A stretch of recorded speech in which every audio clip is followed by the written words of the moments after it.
ایاز صادق کہتے ہیں کہ ملک سے باہر تھا جب ڈاکٹر نے عمران خان کو دیکھنا تھا، مجھے محسن نقوی کا فون آیا، میں نے بیرسٹر گوہر کو پیغام دیا کہ مرضی کے ڈاکٹرز اور فیملی ممبرز کا نام دے دیں۔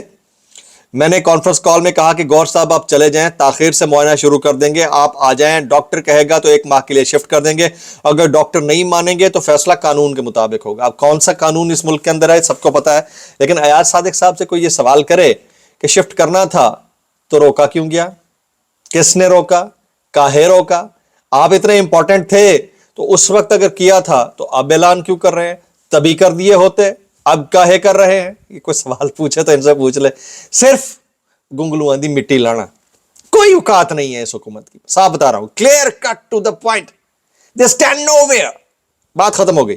اور اس ساری سچویشن کے اندر جو ہے حالات ملک کے کیا ہیں یہ آپ کے اور ہم سب کے گوش گزار ہونا چاہیے۔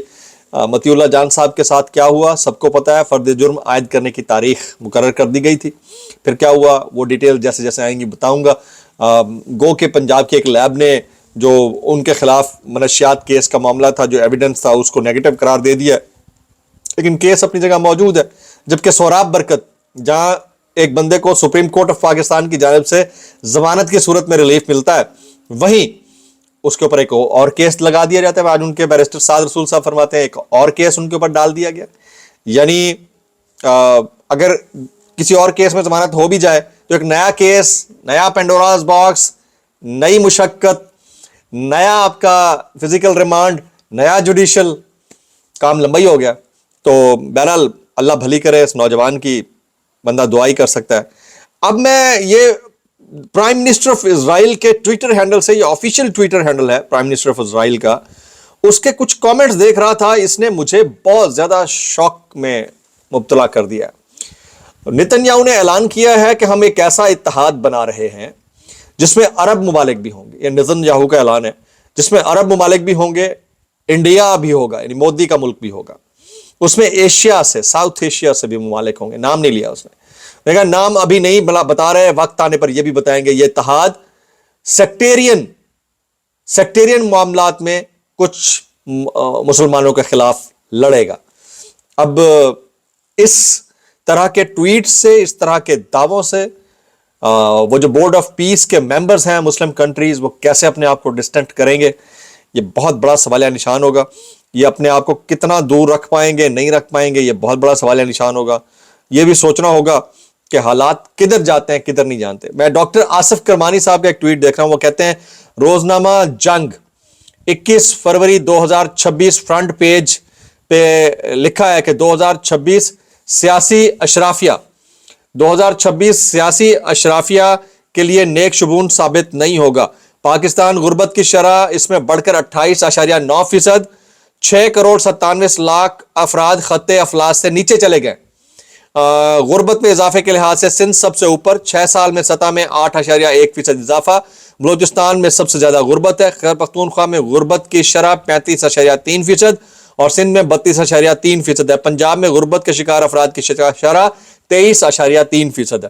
ایسے حالات میں جبکہ بڑے بڑے لگژری جیٹس پرسنل ڈرائیو کے لیے جا رہے ہیں، personal transportation drive and comfort کے لیے، کمیوٹ کرنے کے لیے، دوسری طرف عوام رکشوں پہ بیٹھنے کے پیسے نہیں ہیں، ان کے پاس فیول کے پیسے نہیں ہیں، اپنے پیٹ کے ایندھن کے بھرنے کے لیے، الاؤ جلانے کے لیے پیسے نہیں ہیں بھائی، صحت کے لیے، تعلیم کے لیے پیسے نہیں ہیں۔ وہاں ان حالات کے اندر اب کیا کر رہے ہیں کیا نہیں کر رہے ہیں، دیٹ از آلسو کویسچنیبل۔ کچھ وائرل بیانات میں شامل کروں گا اس ڈسکلیمر کے ساتھ، اگر آپ کو میری بات بری لگتی ہے تو معذرت، زیادہ بری لگتی ہے تو انتہائی معذرت، اور زیادہ بری لگتی ہے سانو کی کیسے کر لیتے ہو یار۔ یہ مظہر عباس صاحب ملک کے معروف جرنلسٹ ہیں، وہ کہتے ہیں ہم میں سے کسی کو نہیں پتا کہ پی ٹی آئی سے واقعی مذاکرات ہو رہے ہیں یا نہیں۔ عمران خان جیل میں ہیں، انہیں باہر کے حالات کا نہیں معلوم۔ جس طرح پیپلز پارٹی بھٹو کو رہائی نہ دلا سکی، ویسے ہی آج پی ٹی آئی اپنے لیڈر کو رہائی نہیں دلا پا رہی۔ بھٹو کی گرفتاری کے بعد بھی کارکنوں کو مطمئن کرنے کے لیے ایک شہری ایکشن کمیٹی بنی تھی، کیونکہ یہ پیپلز پارٹی کی لیڈرشپ ناکام ہو گئی تھی۔ اب بھی یہی صورتحال ہے۔ رہائی فورس ایک خطرناک اقدام ہے، اس کا تحریک انصاف کو بہت نقصان ہوگا، سمجھنے اور سوچنے کی ضرورت ہے۔